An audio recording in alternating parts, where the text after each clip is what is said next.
मित्रों, एक राजा, एक ऋषि और एक कौवे का हम कथा सुनाते हैं।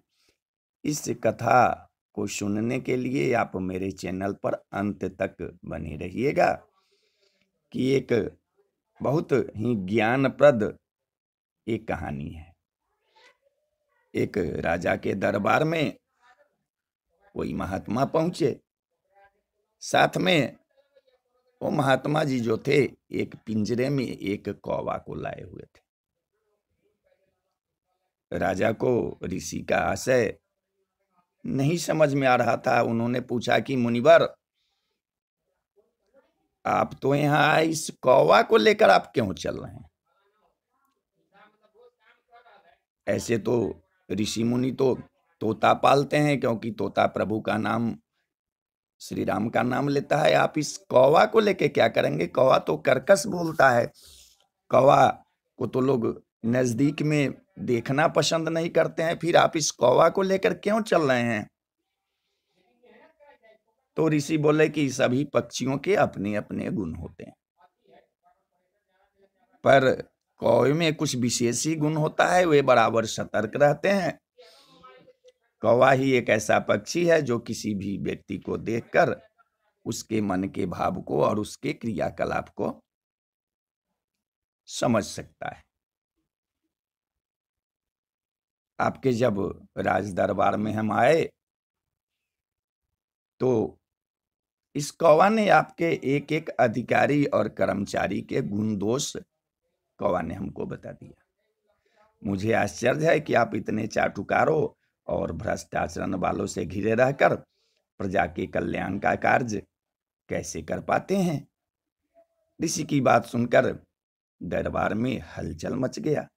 राजा ने समझा कि वे ऋषि उनके लिए बहुत ही उपयोगी होंगे। ऋषि को, महात्मा जी को उन्होंने एक अतिथि गृह में ठहरा दिया। दूसरे दिन फिर महात्मा जी राज दरबार में आए। इस बार उनके साथ में कौवा नहीं था। राजा ने कौवे के बारे में पूछा कि ऋषि, आप कौवा लेके क्यों नहीं आए हैं? तो ऋषि ने कहा कि आपके दरबार में बड़े भ्रष्ट लोग हैं। उन्हें पता चल गया है कि कौवे के माध्यम से मैं आपको उनके बारे में बताऊंगा, इसलिए किसी ने तीर से मुझ पर वार किया। मैं तो बच गया, लेकिन मेरा कौवा जो था वो मर गया। राजा को यह सुनकर बड़ा क्रोध आया। वे बोले, मैं उस दुष्ट को कड़ी सजा दूंगा। ऋषि मुस्कुराते हुए बोले कि राजन, उस दुष्ट का पता लगाने में आपको कितने वर्ष बीत जाएंगे। शायद तीर मारने का भी पता आपको चल सके। मेरा कौवा होता तो तुरंत बता देता। आप भी अपने आसपास के कौवे के गुण वाले व्यक्ति रखिए। अक्सर सही बात बताने वालों को पुरस्कृत नहीं, दंडित ही किया जाता है। इसलिए समाज में सही बोलने वालों की कमी है। राजसत्ता में बैठे लोग को अपनी प्रशंसा सुनने में ही आनंद आता है, इसलिए वे सही स्थिति से अवगत नहीं हो पाते। हमारे समाज में कौवे के गुण रखने वाले व्यक्ति की कमी नहीं है।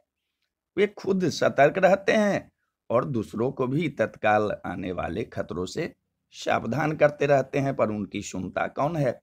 सुनने वालों की ही कमी है, बोलने वालों की नहीं। कौवे की आवाज सुनकर हम अनुमान लगाते हैं कि कोई मेहमान आने वाला है और कोई भी बातों की सूचना देता होगा। कौवा, काश हम उसकी भाषा समझ पाते।